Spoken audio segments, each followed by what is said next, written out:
Hello friends, इस video में इन 5 companies के बारे में बात करेंगे जो कि पावर सेक्टर की कंपनी है।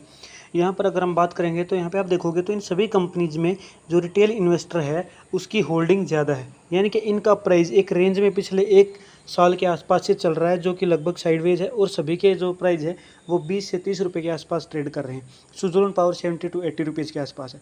ठीक है, तो यहाँ पे हम जानेंगे कि इस स्टॉक में शॉर्ट टर्म में कैसे प्रॉफिट कमा सकते हैं। और सुज़लोन के बारे में मैंने पहले भी एक वीडियो बनाई थी। सुज़लोन में आपको मैंने पहले बताया था कि 69 टू 73 इस रेंज में प्राइस आएगा ही आएगा, जहाँ पे स्ट्रॉन्ग डिमांड जोन बन रहा था, तो वहाँ पे प्राइस आने वाला है। 73 के आसपास प्राइस पहुँच चुका है, तो स्ट्रॉन्ग डिमांड जोन में आएगा, उसके बाद से प्राइस वापस रिट्रेस होगा। तो सुज़लोन के बारे में मैंने सेपरेट वीडियो ऑलरेडी पहले बना चुका हूँ मैं। तो अब इन स्टॉक के सभी स्टॉक के बारे में जानेंगे। तो सबसे पहले शुरुआत करेंगे ओरिएंट ग्रीन, जिसका प्राइस 19 रुपये 99 पैसे चल रहा है। एक महीने से आप देखोगे तो 16% की गिरावट स्टॉक में हो चुकी है। अगर इसमें होल्डिंग की अगर बात करेंगे तो यहाँ पे देखोगे तो रिटेल इन्वेस्टर जो है वो स्ट्रॉन्ग है, तो यहाँ पे जो सारा गेम बच जाता है ये तो DII का, जो कि इसमें बहुत कम है। तो रिटेल इन्वेस्टर न्यूज़ के बेस पे इसमें ट्रेड करेगा। तो यहाँ पे अगर हम बात करें सपोर्ट और रेजिस्टेंस की, तो जहाँ पे रिटेल इन्वेस्टर को सपोर्ट दिखेगा, मूविंग एवरेज 100 से नीचे गया, तो यहाँ पे तो क्या होगा, रिटेल इन्वेस्टर जो नए हैं वो बाई करना शुरू कर देंगे, तो पुराने हैं वो धीरे धीरे सेल करना शुरू कर देंगे। ठीक है, इस तरीके से। या फिर प्रोमोटर अपनी होल्डिंग को थोड़ा थोड़ा कम करना शुरू कर देगा जब बहुत ज़्यादा ऑर्डर्स आने शुरू हो जाएंगे। तो यहाँ पे आप देखोगे तो प्राइस गिर रहा है, लेकिन फिर से मूविंग एवरेज 100 के आसपास आ गया है।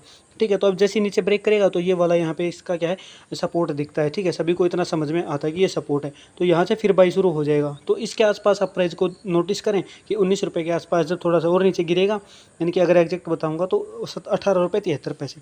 अदरवाइज आप इसमें क्या करें, पीवेट इंडिकेटर यूज़ करके रखें, तो वो आपको कुछ चीज़ें सही बताएगा। ठीक है, जैसे कि यहाँ पे पुराना पीवेट पे प्राइस आया, उसके बाद R1 मिला, फिर नेक्स्ट R1, उसके बाद नेक्स्ट पीवेट पे आया, उसके बाद हमें R1 टारगेट मिला।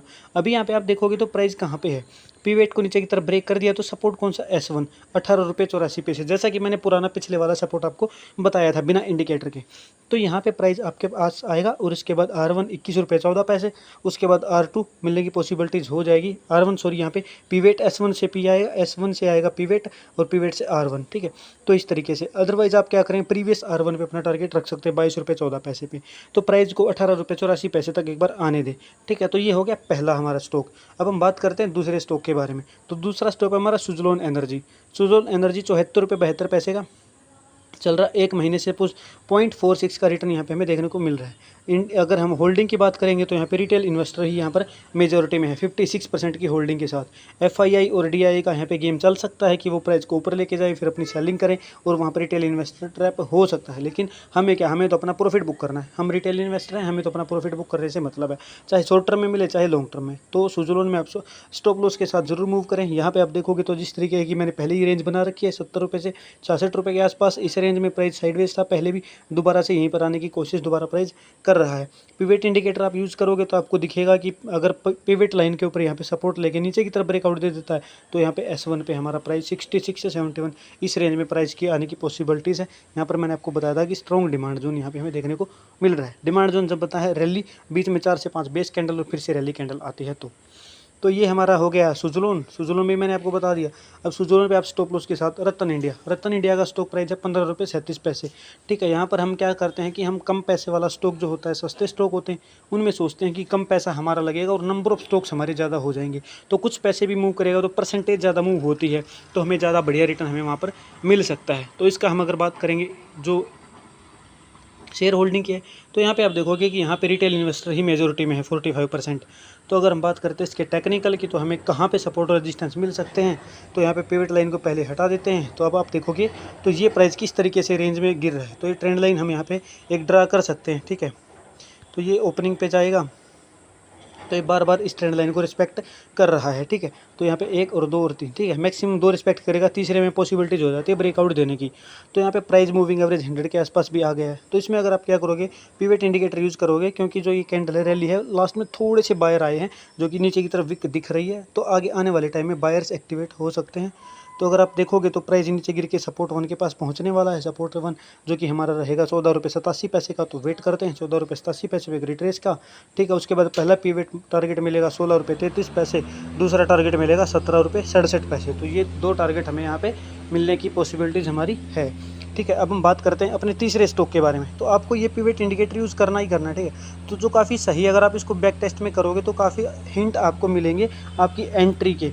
ठीक है, अब हम बात करते हैं जयप्रकाश पावर, ठीक है, जेपी पावर के बारे में। तो जेपी पावर भी यहाँ पे 1 महीने में सिर्फ 1% का रिटर्न यहाँ पे हमें देखने को मिला।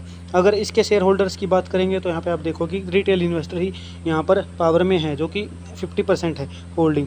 अब हम बात करते हैं इसके टेक्निकल की। तो टेक्निकल के बारे में अगर आप देखोगे तो यहाँ पे भी ये ट्रेंड लाइन को फॉलो कर रहा है, इसको ब्रेकआउट नहीं दिया है। अगर आप देखोगे तो यहाँ पे प्रीवियस सपोर्ट जो है 17 रुपये 31 पैसे का, और अब आप पीवेट यूज़ करके देखिएगा। ठीक है, तो S1 यहाँ पे पुराने वाला S1 है।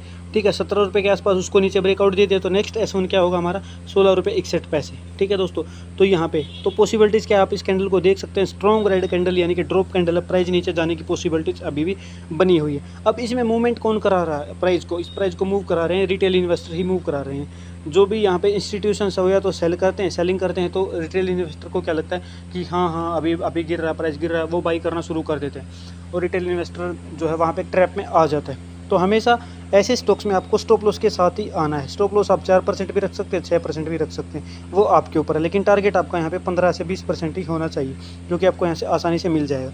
जैसे कि अगर मैं बात करूँ कि अगर आप इसको बाई करते हैं प्रीवियस, यहाँ पे अगर आप देखोगे तो पिछले वाला सपोर्ट यहाँ पे इस पॉइंट पे था। ठीक है, 17 रुपये 34 पैसे पे अगर आप इसको बाई करते हैं 17 रुपये 34 पैसे पे, तो आप देखोगे तो 18 रुपये 78 पैसे तक आपका 8% हो गया। अगर प्रीवियस हाई के आसपास चले जाते हैं जहाँ पे ओपनिंग हुई थी, या फिर आप क्लोजिंग देखोगे ग्रीन कैंडल्स की, तो यहाँ पे R1 पे ही आपका लगभग 14% का प्रॉफिट आप पहुँच जाते हैं R1 के आसपास।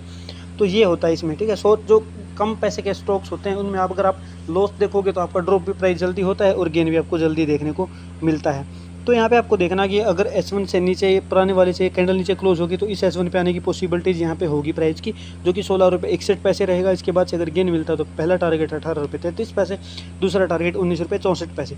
टारगेट आपको इसी रेंज का रखना है बस। अगर आप टारगेट यहाँ पे R2 R3 पे चले जाओगे तो पॉसिबिलिटीज़ कम हो जाएंगी, क्योंकि प्रीवियस हाई जो क्लोजिंग थी वो इस पॉइंट पे थी, तो यहाँ पे स्ट्रॉन्ग रेजिस्टेंस जोन यहाँ पे हमारा बन जा रहा है। ठीक है, तो अब हम बात करते हैं अपने लास्ट स्टॉक के बारे में, जिस स्टॉक का नाम है रिलायंस पावर। रिलायंस पावर अगर आप देखोगे तो काफ़ी टाइम से मैंने भी इसमें अच्छा प्रॉफिट बनाया था। मैंने इसको 26 रुपीज़ का GTT ऑर्डर लगाया था इस स्टॉक के अंदर, और उसके बाद मैंने इसको 33 पे बेच दिया था। ठीक है, तो ये था 3 वीक का प्रॉफिट मेरा। ठीक है, जो कि लगभग 22% के आसपास मेरा रहा था। तो अब हम बात करते हैं इसके बारे में। तो इस स्टॉक में आप देखोगे तो यहाँ पर फिर से प्राइस जो है आ गया है इसके ऊपर, यहाँ पर मूविंग एवरेज 100 वाली लाइन के ऊपर। तो इसके बाद से क्या होता है, जो क्लोजिंग होती है ना हमारी, यानी कि ये इसने क्या किया, यहाँ पे रिट्रेस लिया। रिट्रेस के बाद जो क्लोजिंग होती है ना, क्लोजिंग इस ग्रीन कैंडल के ऊपर होनी चाहिए, जो कि नहीं हुई है। क्लोजिंग 31 रुपये 2 पैसे की अगर ऊपर होती, ठीक है, तो हमें वहाँ पर अच्छी एंट्री मिलती है। अगर ग्रीन कैंडल हो, रेड कैंडल हो, क्लोजिंग अगर 31 रुपये 2 पैसे के ऊपर होती है ना, तो फिर हमारी जो है हमारा स्टॉप लॉस होने के नुकसान मतलब पॉसिबिलिटीज़ कम हो जाती हैं, स्टॉप लॉस कम होगा, टारगेट हमें ये मिल जाता अपना 36 के आसपास टारगेट हमें अचीव हो जाता। लेकिन अभी इसमें प्राइस के ड्रॉप होने की पॉसिबिलिटीज़ बनी रहेगी, जैसा कि हम देख पा रहे हैं। अगर हम यहाँ पर इंडिकेटर यूज़ करेंगे अपना पीवेट इंडिकेटर, तो यहाँ पे आप देखोगे तो प्राइस दोबारा से पुराने S1 के आसपास 28 रुपये 3 पैसे पाने की पॉसिबिलिटीज़ है, और हमारा S1 अगर करंट S1 देखते हैं तो 27 रुपये 18 पैसे पे हमारा प्राइस आने की पॉसिबिलिटीज़ है। तो यहाँ पे आप देखोगे तो जब मैंने इसमें एंट्री करी थी तो प्राइस जो है साइडवेज चल रहा था।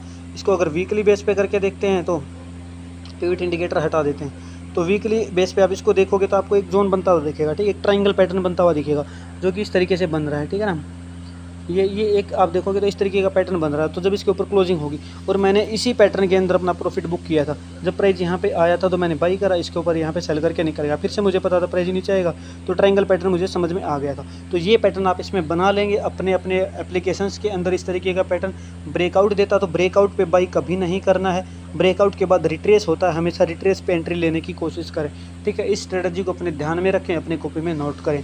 ठीक है, तो कोई भी रिकमेंडेशन तो नहीं है, जैसा कि हर कोई बोलता है रिकमेंडेशन नहीं है, पर जो स्ट्रेटजी यूज़ करते हैं वो स्ट्रेटजी आपको बता दी है, बहुत ही शानदार स्ट्रेटजी है। उम्मीद आपको बढ़िया प्रॉफिट होगा, और वीडियोज़ अगर पसंद आई तो वीडियो को लाइक करें और चैनल को सब्सक्राइब करना ना भूलें। Thank you very much.